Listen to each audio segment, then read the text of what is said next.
एक बात ना मुझे बहुत अरसे से पता है कि हमें आजिज़ी रखनी है और हमें किसी को भी इग्नोर नहीं करना उसकी ज़ाहिरी हैसियत के साथ। लेकिन आज सुबह मैं तिलावत कर रहा था तो तर्जुमा मैंने पहले भी कई दफ़ा पढ़ा है उसका, लेकिन आज ना मुझे वो समझ में आया है कि अल्लाह ताला की क्या मंशा है इस सिलसिले में। अल्लाह पाक फरमाते हैं बाद औज़ु बिल्लाहि मिनश शैतानिर रजीम, और नबी करीम सल्लल्लाहु अलैहि वसल्लम को कह रहे हैं, यानी जो अल्लाह की सबसे प्यारी मखलूक उनके लिए उसको उनको कह रहे हैं।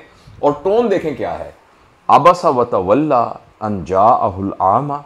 मैं इसका मफहूम बता रहा हूँ, हो सकता है एग्जैक्ट तर्जुमा ना हो, कि तुमने तुर्श रोई इख्तियार की और उसको इग्नोर किया जबकि एक बूढ़ा आदमी आपके पास आया था।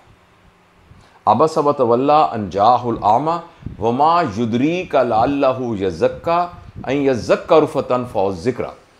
तो आप ये उसका बैकग्राउंड ये है कि नबी करीम सल्लल्लाहु अलैहि वसल्लम जो सरदार थे ना, एलीट लोग थे, वीआईपी लोग, उनको दीन की दावत दे रहे थे।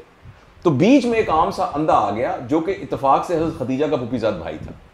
तो उसने आके कुछ बात करने की कोशिश की, समझने की कोशिश की कि आप क्या कह रहे हैं, तो उनको इग्नोर किया।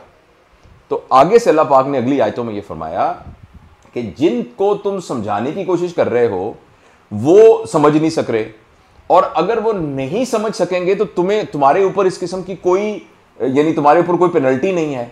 और एक और बंदा है जो समझने के लिए तैयार है और तुम उसको समझा नहीं रहे हो, हालांकि हो सकता था कि उसको समझाने पर वो समझ जाता और उसको फायदा हो जाता। तो ये तुम क्यों कर रहे हो? अब ये नबी करीम सल्लल्लाहु अलैहि वसल्लम को बड़ी मतलब यानी सख्त टोन में अल्लाह पाक उनको कह रहे हैं कि भी आपने ऐसा नहीं करना। अच्छा, मुझे इसमें क्या सबक सुनाई दिया कि यह कि आप कोई बंदा भी, चाहे वो बहुत एलीट है, वीआईपी है, और उसके मुकाबले में एक और बंदा है जो कि दुनियावी हैसियत से कमतर है, आप ये नहीं कह सकते कि इसके साथ मेरा कनेक्शन मुझे ज्यादा फायदा देगा और उसके साथ नहीं फायदा देगा। आपने यूनिवर्सली सारों के साथ एक तरह से सलूक करना है।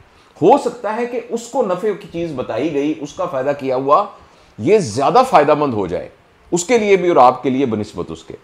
तो मेरी तो एकदम आंखें खुल गई है पूरी।